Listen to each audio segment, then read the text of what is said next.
प्रदीप रवानी जी। बहुत धन्यवाद कॉमरेड विनोद प्रसाद जी को। संबोधन में ज़्यादा समय नहीं लूँगा। मंचाफीन भाकपा माले के तमाम वरिष्ठ नेतागण, दूर दराज के इलाके से आए हुए तमाम हमारे नौजवान साथियों, वृद्ध साथियों, माताओं बहनों, मैं तमाम लोगों को अपनी ओर से क्रांतिकारी अभिवादन लाल सलाम पेश करता हूँ। साथियों, हम आज जिस पक्ष का 30वां स्मृति संकल्प सभा मना रहे हैं, उनके विचार के बारे में, उनके व्यवहार के बारे में पूर्व के साथियों ने कहा। मैं वर्तमान में, क्योंकि मैं अधिवक्ता हूं, इसलिए आपको बताना चाहता हूं कि आज के समय में जो जिस पर पूरी पार्टी का जो केंद्र है कि संविधान पर जो हमले का जो साजिश रचाया जा रहा है, इसको हम इस रूप में समझ सकते हैं। हमारा भारतीय संविधान इस बात को कहता है कि यह जो देश है, इस देश में धर्मनिरपेक्षता रहेगी।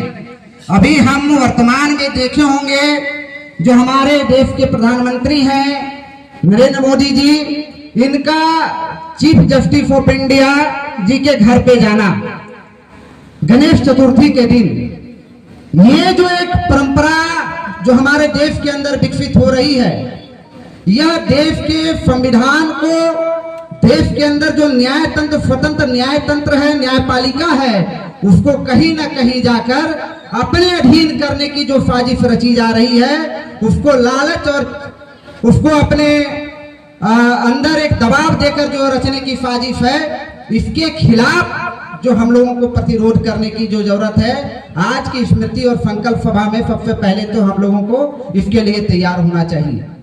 दूसरी जो बात है, आप देख रहे होंगे कि अभी वर्तमान में संथाल परगना को बताया जा रहा है कि ये बांग्लादेशी घुसपैठियों का मामला, सवाल बांग्लादेशी घुसपैठियों का नहीं है।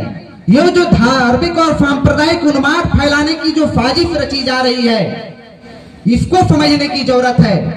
जब हम संथाल परगना में जाते हैं तो पता चलता है, एक लिस्ट आया होगा जो व्हाट्सएप यूनिवर्सिटी आजकल बड़ी जोरों से चल रहा है, उसमें आपको बताया गया कि जो मुखिया है वहां के, उनके पति लोग मुस्लिम हैं, और बहुत आगे जिसमें 10 लोगों का लिस्ट आया। जब वहां पर जांच की गई, जिसमें 5 मुस्लिम लोग जो हैं वो आदिवासी महिला के पति हैं, सच्चाई है, लेकिन वो मुस्लिम वहां के मूलवासी हैं, वो कहीं से भी बांग्लादेशी या घुसपैठी नहीं है। ये जो चीजें जो बताई जाती हैं, 4 जो है उनके पति आदिवासी हैं।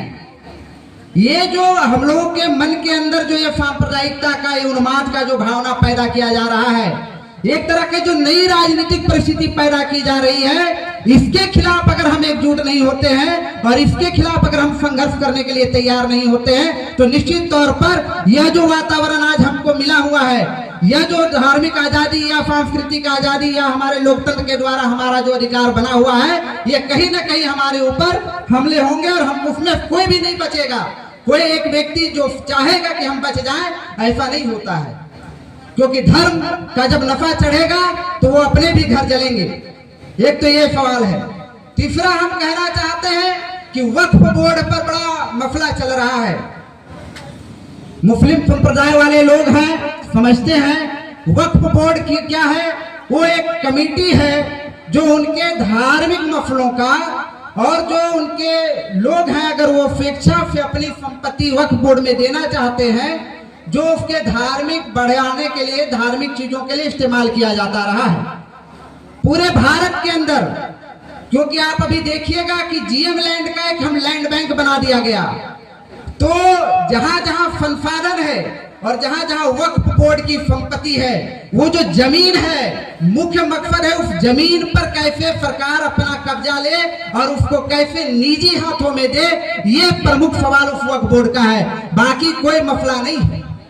अगर हम अपने विपक्षी राजनीतिक चीजों को समझना चाहें, खासकर बीजेपी जैसे शासन की मानसिकता को समझना चाहें, तो अभी जम्मू कश्मीर का चुनाव चल रहा है।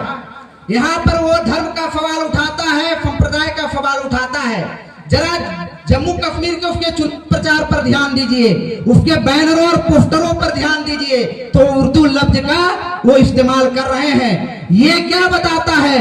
ये बताता है कि वो हमेशा सिर्फ और सिर्फ राजनीतिक लाभ के लिए, चुनाव के लाभ के लिए वो क्या करता है कि लोगों को आपस में बांटने का काम करता है। ये राजनीतिक परिपक्वता अगर हम लोग अपने अंदर नहीं लाते हैं, ये समझदारी अगर हम लोग अपने अंदर नहीं लाते हैं, तो हमको नहीं लगता है कि हम आज जिस शख्स का आज स्मृति और संकल्प सभा मना रहे हैं उनके प्रति सच्ची श्रद्धांजलि होगी। हमको इन सब चीजों को पढ़ना होगा, समझना होगा, और उसके लिए हमको किसी न किसी रूप से जो एजुकेशन है अपने बच्चों को, आज क्या है हम देखें कि यहाँ पर जितने भी बच्चे हैं, जो भी नए युवा हैं, जिन्होंने भी जिस संगठन का काम शुरू किया है, लेकिन उन्होंने सबसे पहले अगर शुरुआत की तो जयंत गांगुली के इस प्रतिमा पर माल्यार्पण करके।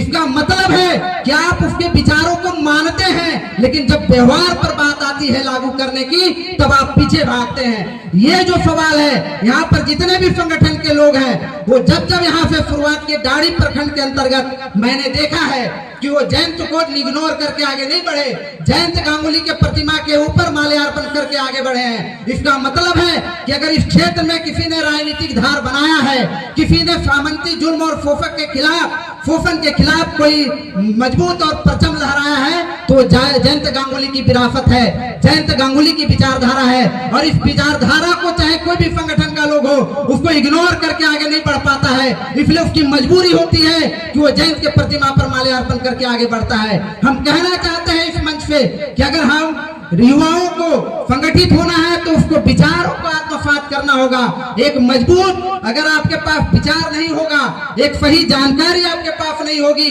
तो आप फिर ठगे जाइएगा। ये जो सवाल है कि भाई 1932 का खतियान का सवाल, और ये 1932 की जो हम लोग कह रहे हैं